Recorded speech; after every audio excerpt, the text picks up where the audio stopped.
नमस्कार दोस्तों, मैं चंदन चौधरी स्टडी IQ फॉरएवर में आप सबों का एक बार फिर जोरदार स्वागत करता हूं।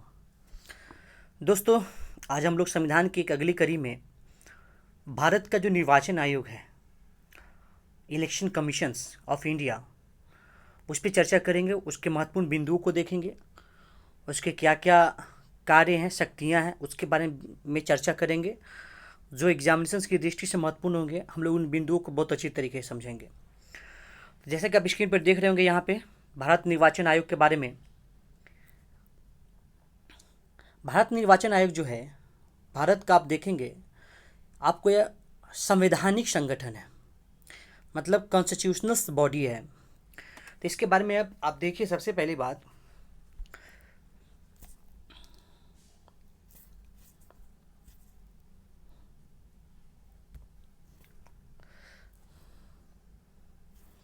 भारत निर्वाचन आयोग के बारे में कि भारत का निर्वाचन आयोग, जिसे चुनाव आयोग के नाम से जाना जाता है, यह आपको स्वायत्त संवैधानिक निकाय है जो भारत के संघ और राज्य चुनाव के लिए संचालन करता है।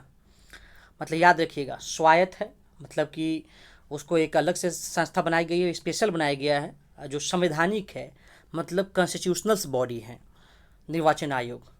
और आप देख लीजिए, आपको ये इसके बारे में बहुत अच्छी तरीके से आपको समझना ज़रूरत है, क्योंकि आप कंफ्यूज ना हो कि कौन कौन से चुनाव कराते हैं। भारत का जो निर्वाचन आयोग होता है, कौन से चुनाव का नेतृत्व करते हैं और उनका निर्वाचन कराते हैं, उनके बारे में काम करते हैं।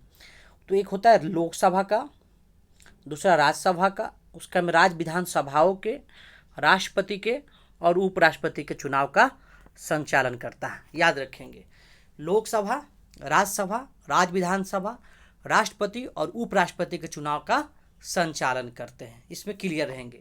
और यहाँ पर आपको मैं बता दूं जानकारी के लिए कि जो स्टेट में एक चुनाव जो होती है, स्टेट में जो चुनाव होती है, पंचायत इलेक्शन जिसको बोलते हैं, उसका संचालन जो है आपको भारत का निर्वाचन आयोग नहीं करते हैं। याद रखेंगे इस बात को। उसका जो संचालन जो है भारत का निर्वाचन आयोग नहीं करती है, बल्कि राज्य में होने वाले पंचायतों और निगम चुनाव का चुनाव आयोग से कोई संबंध तो नहीं है। इसके लिए भारत के संविधान में अलग से राज्य निर्वाचन आयोग की व्यवस्था की गई है, इसलिए कंफ्यूज नहीं होंगे। याद रखेंगे, सिर्फ भारत के निर्वाचन आयोग जो है सिर्फ लोकसभा, राज्यसभा, राज्य के विधानसभाओं के राष्ट्रपति और उपराष्ट्रपति का चुनाव का संचालन करते हैं। स्टेट में होने वाले चुनाव जो होते हैं, पंचायत चुनाव, निगम चुनाव, उसका संचालन वहाँ का जो राज्य निर्वाचन आयोग जो अलग से बनाया गया है वो करती है, न कि आपको भारत का निर्वाचन आयोग जो है वो करती है। ठीक है, क्लियर। अब इसकी पृष्ठभूमि हम थोड़ा देख लेते हैं कि भारतीय संविधान का भाग जो है 15 चुनाव से संबंधित है, जिसमें चुनाव के संचालन के लिए एक आयोग की स्थापना की बात कही गई है। ठीक है, भारत का जो संविधान है उसका जो भाग 15 है, उसमें आपको चुनाव से संबंधित चर्चा की गई है, जिसमें चुनाव आयोग के कार्य उसके संचालन के लिए एक आयोग की स्थापना की बात कही गई है। राइट। चुनाव आयोग का स्थापना जो आपको हुआ है 25 जनवरी 1950 को संविधान के अनुसार की गई है। ठीक है, इसलिए याद रखेंगे, कभी कभी एग्जामिनेशन में जो वन लाइनर्स क्वेश्चन होते हैं पूछ दिए जाते हैं कि चुनाव का स्थापना कब हुआ था, तो याद रखेंगे 25 जनवरी 1950 को संविधान के अनुसार इसकी गठन हुआ था चुनाव आयोग का। और इसीलिए आप देखेंगे 25 जनवरी को जो होता है मतदाता दिवस का आयोजन भी किया जाता है।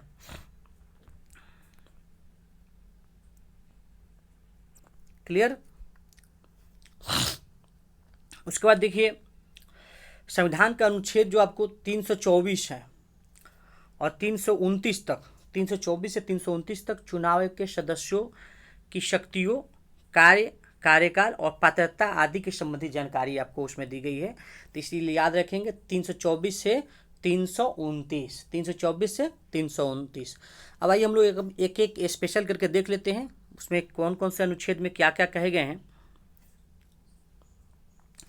जैसे आप देखिए, 324 में चुनाव आयोग के लिए निहित दायित्व, अधीक्षण और निर्देशन और नियंत्रण के बारे में कहा गया है। 325 में धर्म, जाति या लिंग के आधार पर किसी व्यक्ति के विशेष को मतदाता सूची में शामिल न करने के आधार और इनके आधार पर मतदान के लिए अयोग्य नहीं ठहराने का प्रावधान किया गया है। मतलब आप देखिए, भारत एक स्वतंत्र देश है और स्वतंत्र में भी संप्रभु देश है, उसके साथ साथ धर्मनिरपेक्ष राष्ट्र भी है। इसलिए आप देखेंगे इसमें जो है आर्टिकल 325 जिसमें कहा गया कि धर्म, जाति, लिंग के आधार पर किसी व्यक्ति विशेष का मतदाता सूची में शामिल न करने के और उनके आधार पर मतदान के लिए योग्य नहीं ठहराने का प्रावधान किया गया है। तो इसको क्लियर रखेंगे। उसका 326 कहती है लोकसभा और प्रत्येक राज्य की विधानसभाओं के लिए निर्वाचन वयस्क मताधिकार के आधार पर होगा। किसके आधार पर होगा? वयस्क मताधिकार पर होगा। ठीक है। अब भारत में कितना होता है वयस्क मतदाता? 18 वर्ष के ऊपर के जो व्यक्ति होते हैं उनको मतदाता सूची में नाम दर्ज कराने का राइट मिल जाता है। उसका हम देखेंगे 327 विधायिका द्वारा चुनाव के संबंध में संसद में कानून बनाने की शक्ति। याद रखिएगा, विधायिका द्वारा चुनाव के संबंध में संसद में कानून बनाने की शक्ति है। ठीक है। 327 करती है। 328 करती है किसी राज्य विधानमंडल इसके चुनाव के लिए कानून बनाने की शक्ति भी देता है। और 329 जो है आपको चुनाव मामले में अदालतों द्वारा हस्तक्षेप करने के लिए आपको एक बार काउंसिल के प्रयोग के बारे में भी चर्चा करता है। अब देखिए यहाँ पे आप जो है भारत के जो लोकसभा और राज्य विधानसभा के चुनाव होते हैं उसमें 18 वर्ष जो है वयस्क मताधिकार के लिए आयु रखा गया है। देखिए एक बात का ध्यान देंगे, लेकिन स्टेट में जो आप देखेंगे पंचायत चुनाव होते हैं, निगम चुनाव होते हैं, उसमें 21 वर्ष जो है मतदाता सूची में नाम दर्ज करने के लिए रखा जाता है। क्लियर? आगे बढ़ते हैं हम लोग। अब देखिए निर्वाचन आयोग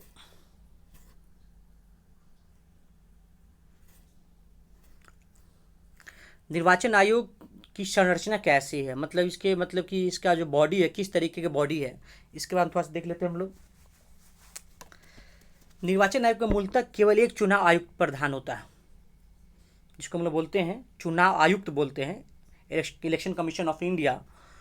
लेकिन राष्ट्रपति की एक अधिसूचना, याद रखिएगा, लेकिन राष्ट्रपति की एक अधिसूचना के जरिए 16 अक्टूबर 1989 को 3 सदस्य बना दिया गया। मतलब पहले क्या होता था कि इसमें केवल एक ही चुनाव आयुक्त होता था, बस वही एक बॉडी होते थे और वही कार्य करते थे। लेकिन एक राष्ट्रपति के द्वारा 16 अक्टूबर 1989 को, याद रखेंगे 16 अक्टूबर 1989 को इसको अब कितने सदस्य बना दिए गए? 3 सदस्य ही बना दिए गए। ठीक है, 3 सदस्य ही बना दिए गए। याद रखिए। तो चुनाव आयोग में कितने मेंबर होते हैं? 3 मेंबर होते हैं। ठीक।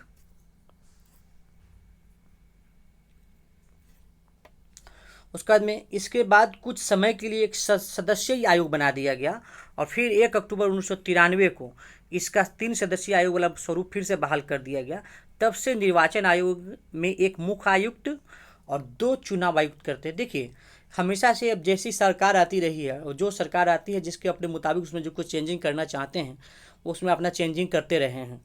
तो अब देखिए, लेकिन आप देखेंगे 1 अक्टूबर 1993 से जो है लगातार जो है आप चुनाव आयोग जो है 3 सदस्य ही आपको संस्था है, 3 सदस्य वाला होता है, जिसमें एक आयोग में एक होते हैं आपको एक मुख्य निर्वाचन आयुक्त और 2 और चुनाव आयुक्त होते हैं। और जो निर्णय जो लिए जाते हैं तो अपने जो बहुमत के आधार पर निर्णय लिए जाते हैं। निर्वाचन आयोग का जो सचिवालय है कहाँ है? तो नई दिल्ली में। याद रखिएगा, निर्वाचन आयोग का सचिवालय जो है आपको नई दिल्ली में है। उसके बाद आप देखेंगे निर्वाचन आयोग में जो होते हैं मुख्य निर्वाचन अधिकारी जो होता है एक आईएएस अधिकारी रैंक का। क्लियर? जो आईएएस अधिकारी रैंक होते हैं उनको जो है मुख्य चुनाव अधिकारी होता है, जिसकी नियुक्ति कौन करते हैं? राष्ट्रपति द्वारा की जाती है। तथा चुनाव आयुक्तों की नियुक्ति भी राष्ट्रपति के द्वारा ही की जाती है। अब इनका कार्यकाल जो होता है 6 वर्ष या 65 वर्ष की आयु, दोनों जो भी पहले हो जाए तक होती है। मतलब या तो 6 वर्ष हो नहीं तो 65 वर्ष की आयु हो, उसके आधार पर जो है आपको इसका कार्यकाल होता है। मतलब जो भी पहले पूरा हो जाए उतने दिन तक आपको अपने पद पे बने रहेंगे। नेक्स्ट है कि इन्हें भारत के सर्वोच्च न्यायालय के न्यायाधीशों के समक्ष दर्जा प्राप्त होता है और समान वेतन और भत्ते भी मिलते हैं। अब देखिए चुनाव आयुक्त जो होते हैं और चुनाव आयोग के जो मेंबर होते हैं, जो आपको सुप्रीम कोर्ट के जो न्यायाधीश होते हैं उनके समक्ष इनको दर्जा मिला हुआ है और उनको जो पेमेंट भत्ता मिलता है और सेम ये पेमेंट भत्ता इनको ही मिलता है और समान वेतन और भत्ते सब इनको ही मिलते हैं। और दूसरी बात है कि उनको जो हटाने का प्रक्रिया है यही प्रक्रिया से इनको भी हटाने का प्रक्रिया है ना। तो इसलिए आप देख ले चुनाव आयुक्त को संसद द्वारा सर्वोच्च न्यायालय के न्यायाधीश को हटाने की प्रक्रिया के समान ही अपने पद से हटाया जा सकता है। तो ये भी क्लियर हो गया, आप इसको मिस नहीं करेंगे। अब थोड़ा स्पेशली देख लेते हैं कि हटाने की जो प्रक्रिया है उसके बारे में हम लोग देख लेते हैं थोड़ा सा। उच्च न्यायालय और उच्चतम न्यायालय के न्यायाधीशों के, मुख्य चुनाव आयुक्त, नियंत्रक और महालेखा परीक्षक के दुर्व्यवहार या पद के दुरुपयोग, याद रखिएगा 2 पॉइंट है, दुर्व्यवहार या पद के दुरुपयोग के आरोप सिद्ध होने पर या अक्षमता के आधार पर संसद द्वारा अपनाए गए प्रस्ताव के माध्यम से ही पद से हटाया जा सकता है। निष्कासन के लिए 2/3 सदस्यों के लिए विशेष बहुमत की आवश्यकता होती है। कौन सी बहुमत, याद रखिएगा, विशेष बहुमत की आवश्यकता होती है और इसके लिए सदन के कुल सदस्यों का 50% से अधिक मतदान होना चाहिए। उपयुक्त पदों के किसी भी हटाने के लिए संविधान में महाभियोग शब्द का प्रयोग नहीं किया गया है, याद रखेंगे। सिर्फ महाभियोग शब्द का जो प्रयोग किया गया है आपको सिर्फ राष्ट्रपति को हटाने के लिए प्रयोग किया गया, याद रखिएगा। ये प्रक्रिया तो सेम ही है हटाने का, लेकिन एक तरीके से हम लोग जो कहते हैं संवैधानिक रूप से कि सिर्फ राष्ट्रपति के लिए जो है महाभियोग की चर्चा की गई है, उनके हटाने का जो नाम दिया गया, जो वर्ड का जो शब्द है वो आपको महाभियोग दिया गया है, बाकी किसी के लिए जो है महाभियोग शब्द का प्रयोग नहीं किया गया है। अब देखिए इनके हटाने के लिए क्या करना होगा। पहला बात आपको याद रखना होगा कि अगर मुख्य चुनाव आयुक्त या सुप्रीम कोर्ट के जजेस या आपको नियंत्रक और महालेखा परीक्षक के अगर हटाना है तो उसके लिए 2 शब्द है, एक है दुर्व्यवहार, क्या है, दुर्व्यवहार,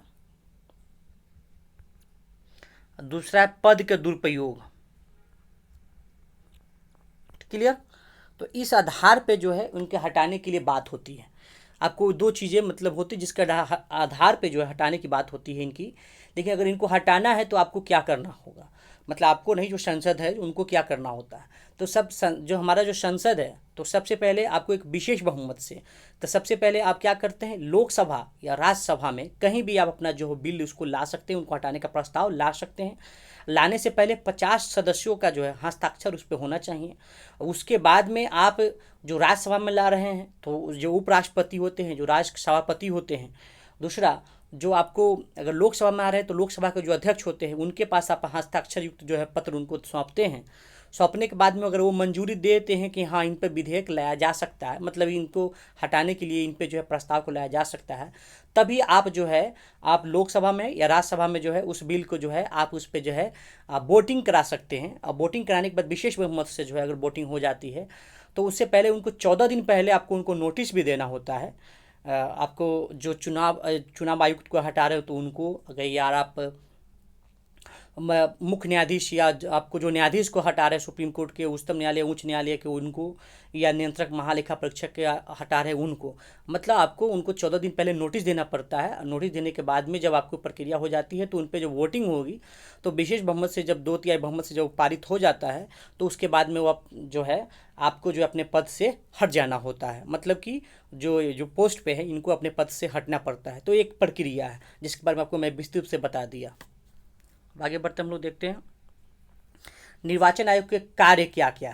ठीक है, देखिए निर्वाचन आयोग के कार्य जो है अभी देखिए, तो मैंने आपको सबसे पहले बता दिया कि भारत में लोकसभा, राज्यसभा, राज्य विधानसभा और राष्ट्रपति और उपराष्ट्रपति के चुनाव का जो है संपूर्ण तैयारी जो होता है, अधीक्षण जो होता है, निर्देशन होता है, नियंत्रण होता है, कंट्रोल होता है, सब आपको कौन करता है, चुनाव आयोग करता है। दूसरा चीज इसके महत्वपूर्ण कार्य है आम चुनाव या उपचुनाव कराने के लिए समय समय पर चुनाव कार्यक्रम भी तय करना। चुनाव की जो तारीख जब तय कर दिया जाता है तो उसके बाद से क्या होता है, वहाँ पे आचार संहिता की घोषणा हो जाती, लागू हो जाती है। उसके बाद में आपको ये क्या करती है, यह निर्वाचक नामावली, मतलब जो वोटर लिस्ट होता है उसको तैयार करता है और मतदाता पहचान पत्र भी जारी करता है। यह मतदान और मतगणना केंद्रों के लिए स्थान, मतदाताओं के लिए मतदान केंद्र तय करना और मतदान और मतगणना केंद्रों में सभी प्रकार की आवश्यक व्यवस्थाएं, अन्य संबंध कार्यक्रमों का प्रबंधन भी करती है। मतलब आपको इलेक्शन से संबंधित जितने भी कार्य होते हैं उसका पूर्ण नियंत्रण, पूरे कार्यभार आपको कौन करता है, इलेक्शन कमीशन करता है। और इलेक्शन कमीशन के लिए उसका कार्य कौन करता है, तो जो जिले में जो जिला अधिकारी होते हैं इलेक्शन के वक्त में वो आपको क्या होते हैं, एक तरह से पदेन के रूप में जो हो जाते हैं मुख्य निर्वाचन अधिकारी वहाँ का हो जाते हैं उस जिले का। ठीक है, तो चुनाव अधिकारी हो जाते हैं, मेन वहाँ का चुनाव अधिकारी हो जाते हैं और वहीं उनका नेतृत्व करते हैं। क्लियर। उसके बाद में यह राजनीतिक दलों को मान्यता भी प्रदान करता है, उससे संबंधित विवादों का निपटाने के लिए उन्हें चुनाव चिन्ह भी आवंटित करता है। अब उसके अलावा भी क्या करता है, तो कोई भी आदमी भारत में जो है राजनीतिक दल अपना बना सकता है, पार्टी बना सकता है।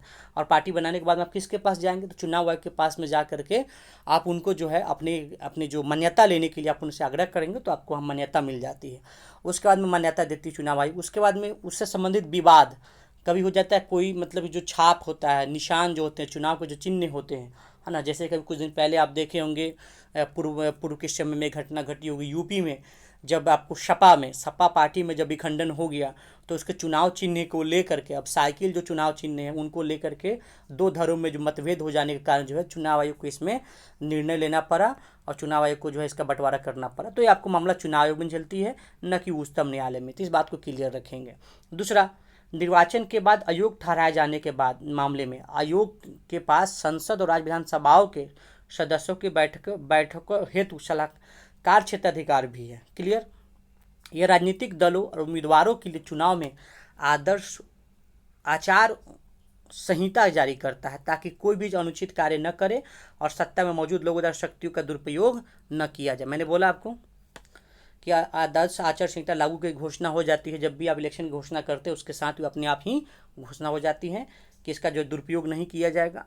और यह सभी राजनीतिक दलों के लिए प्रति उम्मीदवार चुनाव अभियान खर्च की सीमा भी निर्धारित करता है कि आपको एक इलेक्शन में कितना खर्च करना है। अगर आप लोकसभा के इलेक्शन में खड़े हो रहे हैं तो आप कितना, इसकी सीमा है, कितना खर्च कर सकते हैं। राज्य विधानसभा में हो रहे तो वहाँ कितना खर्च कर सकते हैं। तो आपको इसकी जो है आपको तय सीमा किया जाता है, मतलब उसकी सीमाएँ तय की जाती है किसके द्वारा, तो चुनाव आयोग के द्वारा। सॉरी। उसके बाद में चुनाव एक काम ये भी करती है कि आपको कोई पार्टी जो है राष्ट्रीय पार्टी है या नहीं है उसको मान्यता देने का काम भी आपको चुनाव आयोग करती है। ठीक है। अब इसका वैल्यू देखिए, चुनाव आयोग का महत्व क्या है अगर देखा जाए तो इसका वैल्यू क्या है। अब आप इसको थोड़ा सा मेंस की दृष्टि से देख लीजिए। अगर आप पीसीएस की तैयारी कर रहे हैं तो उसमें अगर मेंस की दृष्टि से क्वेश्चन बनता है कि चुनाव आयोग का वैल्यू क्या है, उसका महत्व क्या है, आलोचनात्मक समीक्षात्मक वर्णन करें, तो इसको देखना जरूरत है। तो इसमें हम देखेंगे भारत निर्वाचन आयोग का महत्व। देखिए, यदि आप देखिए, यह वर्ष 1952 से राष्ट्रीय और राज्य स्तर के चुनाव का सफलतापूर्वक आयोजन संचालन तो कर रहा है। मतदान में लोगों की अधिक भागीदारी सुनिश्चित करने के लिए सक्रिय भूमिका निभाता है। क्लियर। दूसरा, राजनीतिक दलों को अनुशासन करने का कार्य करता है, अनुशासित करने का कार्य करता है। संविधान में निहित मूल्यों को अर्थात चुनाव में समानता, निष्पक्षता, स्वतंत्रता स्थापित भी करता है। विश्वसनीयता, निष्पक्षता, पारदर्शिता, अखंडता, जवाबदेही, स्वायत्तता और कुशलता के उच्चतम स्तर के चुनाव को संचालित भी करता है, आयोजित भी करता है। अब मतदाता केंद्रित और मतदाता अनुकूल वातावरण की चुनावी प्रक्रिया के सभी पात्र नागरिकों की भागीदारी सुनिश्चित करता है। यह चुनावी प्रक्रिया में राजनीतिक दलों के सभी हितधारकों के साथ संलग्न रहता है। हितधारकों, मतदाताओं, राजनीतिक दलों, चुनाव अधिकारियों, उम्मीदवारों के बीच चुनावी प्रक्रिया और चुनावी शासन के बारे में जागरूकता पैदा करता है और देश के चुनाव प्रणाली के प्रति लोगों का विश्वास बढ़ाने और उसे मजबूत भी आपको बनाने का कार्य करता है। ठीक है। अब देखिए, अब चुनाव के सामने आजकल वर्तमान के दौर में कुछ न कुछ समस्याएं, चुनौतियां होती है, बहुत सारी चुनौतियां होती है और आपको शुरू से आपको चली आ रही है और धीरे धीरे हम उन चुनौतियों को पार भी कर रहे हैं। अब इसकी चुनौतियाँ क्या क्या हैं उसके बारे में थोड़ा सा देख लीजिए, जो आपको बहुत ही मेंस की दृष्टि से बहुत फायदेमंद होगा। अब इनकी चुनौतियाँ क्या हैं, तो आप देखेंगे कि वर्षों से राजनीति में हिंसा और चुनावी दुर्भावनाओं के साथ काले धन और आपराधिक तत्वों का बोलबाला बढ़ा। इसके परिणाम स्वरूप राजनीति का अपराधीकरण हुआ है। इससे निपटना निर्वाचन आयोग के लिए एक बड़ी ही चुनौती है, सबसे बड़ी चुनौती है कि आप देखेंगे पहले के टाइम में बूथ लूट लिए जाते थे। आप 90 के दशक में से देखेंगे तो जो चुनाव होते थे उसमें बूथ लूट लिए जाते थे, पर्ची के द्वारा उसमें चुनाव होते थे, मोहर मारे जाते थे उस पर, तो उसमें बूथ लूट लिए जाते थे। फिर उसके बाद चुनाव को काफ़ी मशक्क़त करनी पड़ती थी। उसके बाद में बहुत सारा उसमें प्रॉब्लम होता था, हिंसा होता था। अब धीरे धीरे हम लोगों ने उन चीज़ को ईवीएम लाने के बाद में उन सब चीज़ों को धीरे धीरे हम लोगों ने ख़त्म किया है, लेकिन फिर भी समस्याएं अभी भी बनी हुई है कि काले धन और आपराधिक जो उसमें आप तत्वों का जो होता है ना, अभी भी चुनाव में काफ़ी बोलबाला रहता है, जिसके परिणाम से राजनीति का अपराधीकरण हो गया है। उसके बाद में देखेंगे कि इससे निपटना निर्वाचन के लिए बहुत ही बड़ी चुनौती की बात है, लेकिन हम लोग धीरे धीरे उस पर क्या कर रहे हैं, हम उसमें सुधार कर रहे हैं और उसको पार कर रहे हैं नई नई टेक्नोलॉजियों के माध्यम से। उसका आप देखेंगे राज्यों की सरकारों सत्ता द्वारा बड़े पैमाने पर दुरुपयोग किया जाता है, जिसके तहत कई बार चुनाव से पहले ही बड़े पैमाने पर प्रमुख पदों पर तैनात योग्य अधिकारियों का स्थानांतरित किया जाता है। मतलब कभी कभी आप देखेंगे जो जिला अधिकारी होते हैं, जो डीएम होते हैं जिला का, जो मालिक होते हैं वहाँ का, तो मालिक एक तरह से कहा जाए जिला का जिलाधिकारी हो, तो अब क्या होते हैं कभी कभी अब किसी सरकार के इतने प्रिय हो जाते हैं जिलाधिकारी कि उनके लिए कभी कभी बहुत सारा चीज़ फ़ायदेमंद काम करने लगते हैं। तो आप देखेंगे आप निर्वाचन आयोग के द्वारा जो है उनका जो है इलेक्शन से पहले उनका स्थानांतरित कर दिया जाता है कि आप उसका फ़ायदा उनको वहाँ पे न दे पाएँ। ठीक है, उसका देखेंगे चुनाव के लिए सरकारी वाहनों और भवनों का उपयोग कर निर्वाचन आयोग की आदर्श आचार संहिता का उल्लंघन किया जाता है। आप देखेंगे सरकारी वाहनों का और भवनों का उपयोग करके निर्वाचन आयोग के लिए क्या किया जाता है, उसके आदर्श आचार संहिता का भी उल्लंघन कर दिया जाता है। तो ये कुछ समस्याएं हैं निर्वाचन आयोग के सामने।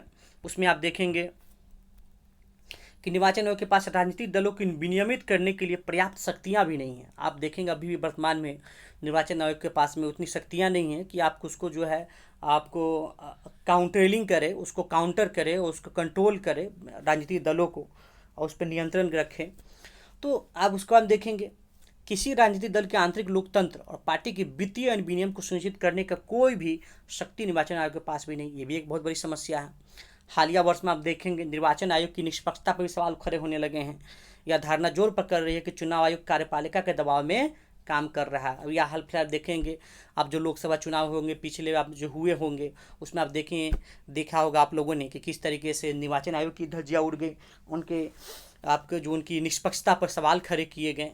और उनके जो मुख्य जो एक निर्वाचन आयुक्त और थे, जो 3 निर्वाचन आयुक्त थे, तो उनमें से अशोक लहासा साहब ने निर्वाचन आयोग के खिलाफ में जाकर के उन्होंने अपना बात रखा कि देखिए इसमें जो है बातें नहीं सुनी जा रही, मनमाने ढंग से काम किए जा रहे हैं। और किस तरीके से मतलब कि बहुत सारी चीज़ें लोगों में ने देखा। इससे पहले जो लोकसभा चुनाव हुई थी और निर्वाचन आयोग के काम पे बहुत लोगों का जो है इसलिए इस पर भरोसा कायम रखना बहुत ज़रूरत है ना। निर्वाचन आयोग के कुछ ऐसे चीज़ों से बचना होगा, कार्यपालिका अपने आप को स्वायत्त रखना होगा, तभी जाकर के निर्वाचन आयोग की जो इज्जत है उसकी बची रहेगी। वरना फिर तो जय है क्या कहीं जय बात ही क्या किया जा सकता है। उसका आप देखेंगे मुख्य निर्वाचन आयुक्त और अन्य 2 आयुक्तों के चुनाव में प्रमुख संस्थागत कमियों में से एक है कम पारदर्शिता और होना, क्योंकि इनका चयन मौजूदा सरकार के पसंद पर आधारित होती है। एक ये भी बात होती है जब मौजूदा सरकार होती है अपने पसंद के अधिकारी की बहाली करते हैं इलेक्शन कमीशन में, जो उनके लिए काम करने के लिए निष्पक्ष होते हैं और वो कार्य करते हैं। तो इस वजह से एक ये भी प्रॉब्लम है। उसके अलावा आप देखेंगे ईवीएम खराब, हैक होने और वोट दर्ज न होने जैसे आरोपों से निर्वाचन आयोग के प्रति आम जनता में विश्वास की भी कमी आती है। और इसके लिए आप देखेंगे पूर्व के इलेक्शंस में कितनी बार ईवीएम के बारे में, हैक होने के बारे में, उसके दर्ज और बहुत सारी चीज़ें जो है ख़राब हो गई, ईवीएम की कहीं बूथ पे ईवीएम काम ही नहीं कर रहा है। तो ऐसी समस्याएं कई जगहों पे आती रहती है। तो फिर चुनाव आयोग के इसके पे भी आपको उनके जो इज्जत है उस पर बट्टा लगता है। उसके बाद आप देखेंगे वर्तमान में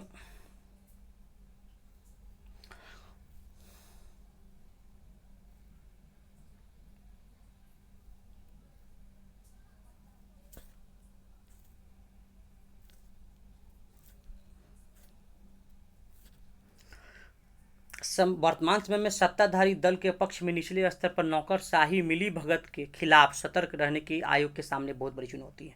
ये भी एक बड़ी बात होती है कि जो सत्ता वर्तमान में अगर है और वहाँ पे जो जिला अधिकारी जो है उसके बाद में नौकरशाही है उस सबको जो है उसको भी कंट्रोल करना, उसको सतर्क रखना बहुत ही बड़ी चुनौती होती है आयोग के सामने।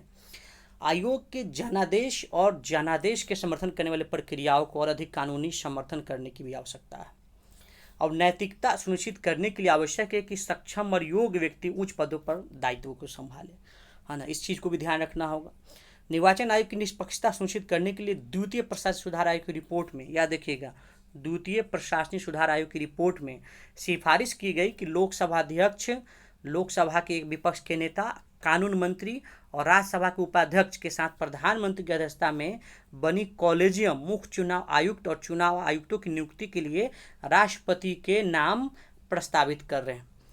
ठीक है, उसके बारे में चर्चा किया गया है। मतलब द्वितीय प्रशासनिक सुधार आयोग एक रिपोर्ट आई थी, उस रिपोर्ट ने बताया था कि देखिए आप जो मुख्य निर्वाचन आयुक्त और निर्वाचन आयुक्तों की जो नियुक्ति की जाएगी उसमें आप किसको लीजिए, तो उसमें आप लोकसभा अध्यक्ष, लोकसभा विपक्ष के नेता, कानून मंत्री, राज्यसभा के उपाध्यक्ष, के साथ प्रधानमंत्री की अध्यक्षता में कोलेजियम मुख्य चुनाव आयुक्त मतलब एक बनाना चाहिए, और ये लोग जो मिल करके क्या करेंगे, मुख्य निर्वाचन आयुक्त का चुनाव करेंगे और उनका नियुक्ति चुनाव के बारे में राष्ट्रपति को अपना प्रस्ताव रखेंगे और राष्ट्रपति जो है उनकी नियुक्ति करेंगे।